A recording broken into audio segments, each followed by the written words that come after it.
Welcome to the Love and Meaning Podcast, where inner work is a lifestyle.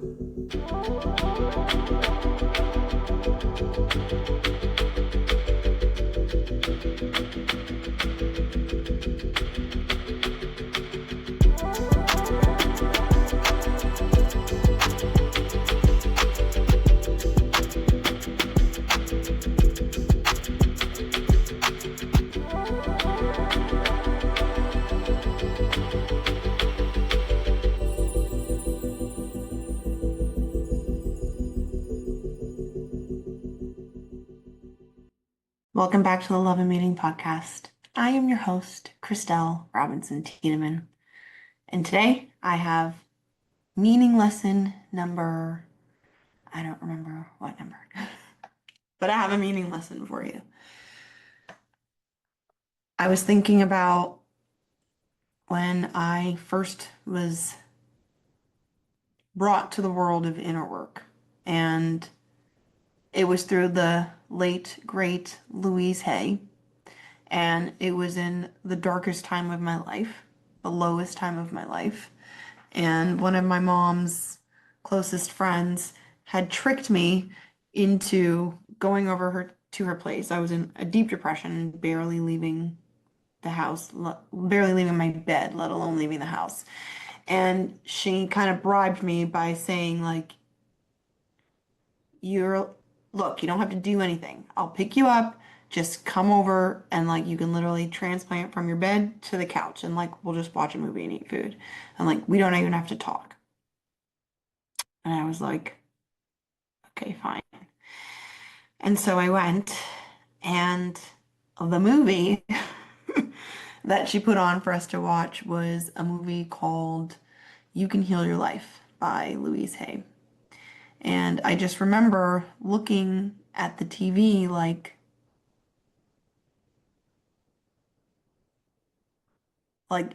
total awe. I was so engrossed in what I was seeing in front of me, what I was hearing, what these people were talking about. It was just nothing I had ever heard before.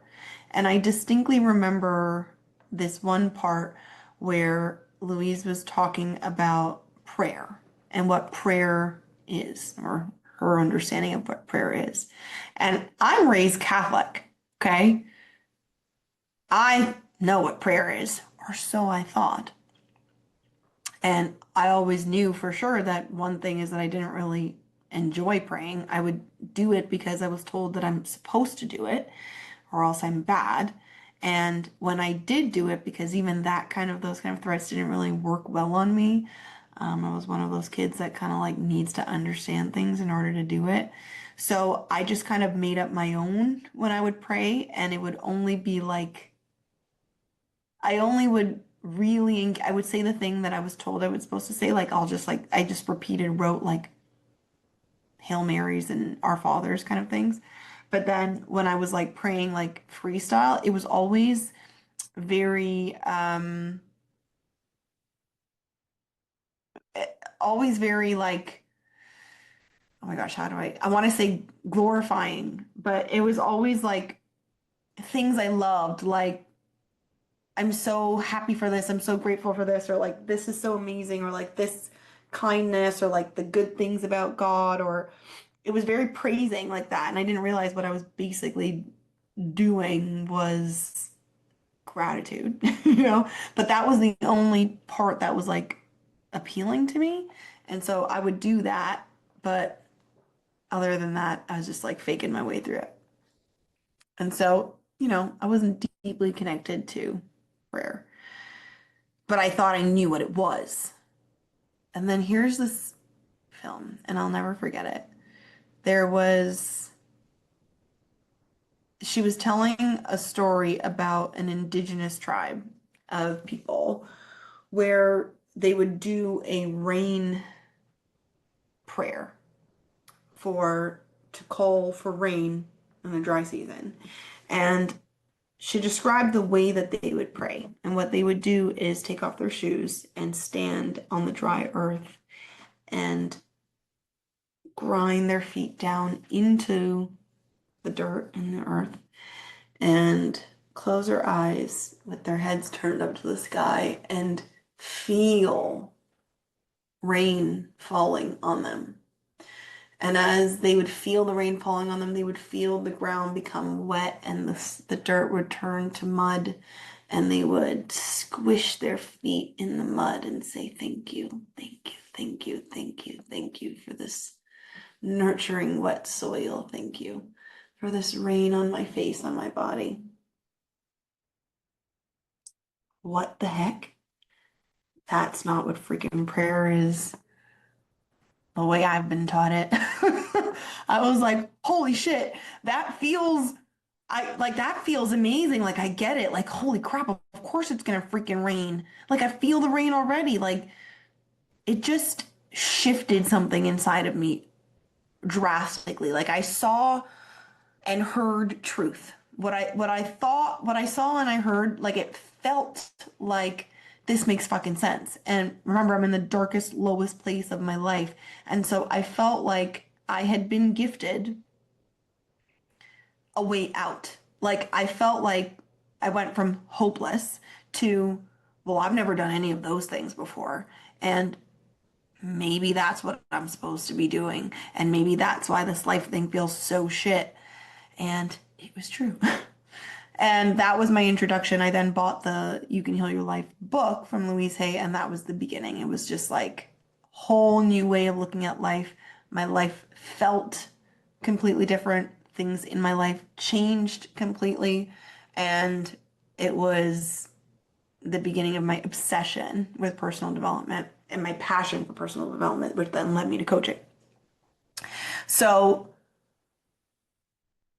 where the meaning lesson is here is that it's impossible for us to feel separate from the creating in our life. It's impossible for us to not feel like a part of the thing that brings us, attracts to us, that brings us our desires in life and feel happy. So much I recognized of my pain was coming from feeling like I had no power over what the heck my life was supposed to look like and what was showing up in my life and any control over like what could happen. And the thing is, like, there are many things in life that we can't control, but we are not powerless. And it's not nothing that we can't control. Like, there are many of things that we can control. And not through a way of force, but through a feeling of authentic connection. And so the meaning lesson here is getting connected to and feeling and stepping into and recognizing, acknowledging the power that we have in the way that life shows up. And that the way that anything is really meant to happen in our lives is through this kind of co-creative process of us with the universe or God. That entity, that other, the literal, what Abraham Hicks says that I love, but that which creates worlds, that energy that creates worlds, right? We live in a world. That us co-creating with that. The first time I had ever seen anything like that, and she hadn't even used any language like this, but in the You Can Heal Your Life movie, she didn't use that language, co-creating. But I'll never forget that prayer, that teaching, that rain prayer. And what I saw, what I felt was becoming one with that process that we were asking something from. The thing that we were asking for something from, we became one with it. So it wasn't like, please, me without the thing. Can you please give me, lowly creature who doesn't deserve much more? Can you please, with grace and mercy, bestow upon me? This is like the energy of like what I experienced prayer to be for many years of my life growing up Catholic. And that energy of like, if you can make yourself as little and as powerless as possible in comparison to God, maybe you'll be lucky enough that He'll bestow it upon you. And it just never felt right. And it took 1 second for me to witness this thing. It wasn't even like it was in the movie. It's not like I was the one feeling the ground. It took 1 second for me to witness this, and I was like, yes, yes, that. Because I felt it. I felt it. And what sparked in my mind, like where the light bulb came up, was like, I have been the missing piece in this whole thing. Life has been happening to me, only happening to me. And I've been pissed about it. I've been super upset about the fact that life is happening to me and things are happening to me. And I am a victim of this because I have no control. So I'm mad about it. But I simply had neglected my role in the rain dance where I felt the wet soil. I wasn't doing any of that. Any of that. It was like haphazardly going about life, basically doing everything that I was told that I was supposed to do, be a good person, and, hit these marks like get an education, go to school, meet a boy, get married. Like I was trying to do all of these things, and then life will grant me the reward of amazingness, right? Well, didn't quite go that way. And things really started to change when I started becoming an active participant in my prayer. And I'm using the word prayer because that's how I started this conversation. But I'm not saying that it's just that I prayed all the time. But I became an active participant in that process of calling in things to my life. And here's the interesting thing that happens. When you step into that active role of co-creating with the universe, so we're doing the water prayer and you're feeling your feet in the wet mud and feeling the rain on your face and the coolness of it and the refreshingness of it and saying thank you and feeling the gratitude for it. When we do that, the person that I am, when I now open my eyes out of this prayer and move forward, is a very different person because you can just feel it, right? You just felt it just now. Is a very different person than the person who is standing in a place of not having, not understanding why I don't have, and begging for something outside of me to change it. The person that I am after that is a person steeped in lack and not having and has those glasses on automatically. Automatically, just from that moment. I hadn't studied anything about law of attraction, just in that moment and watching that scene with that rain prayer. I felt myself change in terms of what person, how do I walk into the world as a person who just felt the rain on their skin. We now know that it's gratitude, but we so often keep the gratitude in our mind. We make it a cerebral process. Okay, so you write your gratitude list. Though, yes, that is helpful, but there's a major limit to this because until you're feeling it, it doesn't matter. You're writing, you can be a pen pal with the air, but it doesn't actually change your ability to manifest in your life. The person that felt the rain on their skin in that moment walks down the street into their next interaction with another human, next client that you interact with, whoever is coming your way, whatever is coming your way with a very different frequency and energy than in the scenario of begging for something that you don't have. And we underestimate that frequency. We underestimate that stance. It's an energetic stance. And we know for a fact that it's real. It's the same kind of feeling that you have if I'm a person who I can have really intense dreams on the good side and also on the bad side in terms of nightmares. When I wake up from a nightmare, the way that I wake up in the day, it's not just like nothing happened, but really nothing happened. It was a dream. I was sleeping. I was in my bed with my eyes closed, lying down.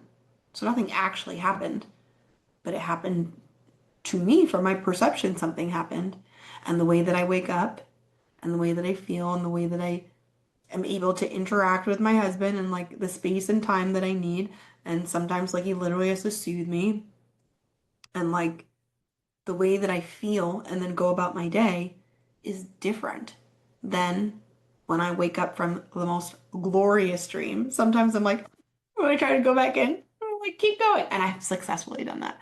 But when you have like a glorious dream and you wake up and you're like,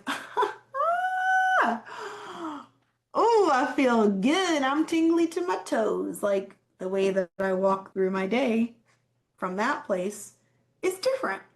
So we understand this concept and then completely take for granted what it has to offer us in terms of how we interact with our lives. The missing piece is actually taking charge of that co-creative part, our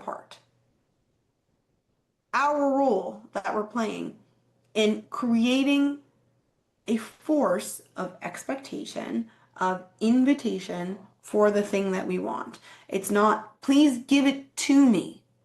It's, let's work together.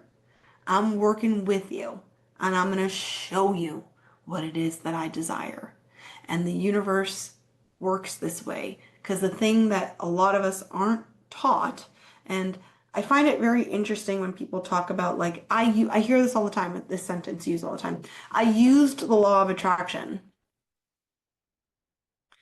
It's weird. I mean, I guess technically you can say I used gravity to make that cup break, but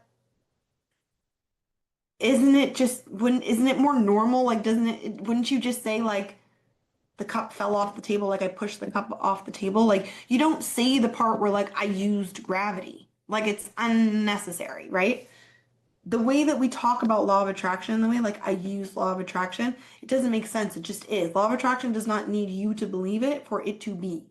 And so where I find it helpful is if we can, like, get rid of a lot of these labels that put people into resistance. But, like, how amazing would it be if we just start teaching young people, young kids, and I mean, then there are out there, there are definitely some out there. I'm not of the generation where that was normalized, but if we could just teach that the universe does not speak English or whatever language it is that you speak. That doesn't even make sense. It doesn't even make sense. It's not listening to your words. It's listening to your beingness. And so when we're so busy thinking that me walking around saying, like, I don't want this and I don't want that and I hate that and I need this and if I say it like this, then the universe will get it, is because we're so confused thinking that the universe operates like our parents. And they don't. It doesn't. It doesn't. And so that one concept, having a very different understanding of that one concept, where we're not begging our withholding parent for something that has not been given to us. We are co-creating partnership. It's a partnership. You go first. Because the thing is the universe is responding. It doesn't know what you want. And so we go first with, okay, this is the thing that I want. In everything that I am, and being it, come match me. Now, when you think about it that way, how different do you feel about what's showing up in your life and maybe the why of it? When you think about it that way, honestly speaking, how much do you feel like what's coming your way is a mismatch? If you are partners with the universe and it's a 50-50, and it's like, I'm gonna be the thing that I say that you want energetically, the same way you did with the rain, and then you show up and give it to me. You just do the material part. So we're responsible for the energetic part, and the universe can deliver the material aspect of it. If we do that and be it in all of our energy, that is co-creation with the universe. And so, honestly speaking, how often are we actually doing that with the things that we want?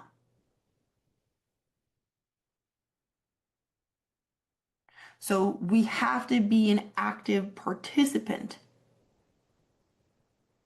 in the creation of our lives in order to have the right to claim that we want what we want. You know what I mean? So,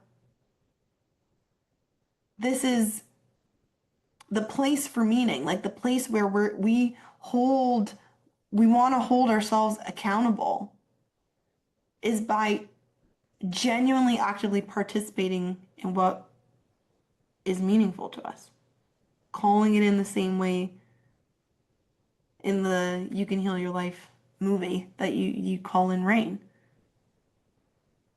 It's like a mind flip. Like it's insane to me how different that is from the way that I was raised and what I was taught. And my mom is involved in doing this work alongside me, so it also blows her mind because she wasn't taught that. You know what I mean? Like we're not taught this. So it's a pretty simple practice to start putting into place, but that's the thing is that it's a practice. And don't overthink this because just don't overthink it. Just start feeling the difference of feeling into the things that you want and pay attention to the things that come up, the feels that come up, the signs that come up, the opportunities that come up. Just pay attention to the different way that you start to like navigate through life and also start paying attention to how challenging it is because we so naturally fall into the place of like, oh, why aren't I getting what I want?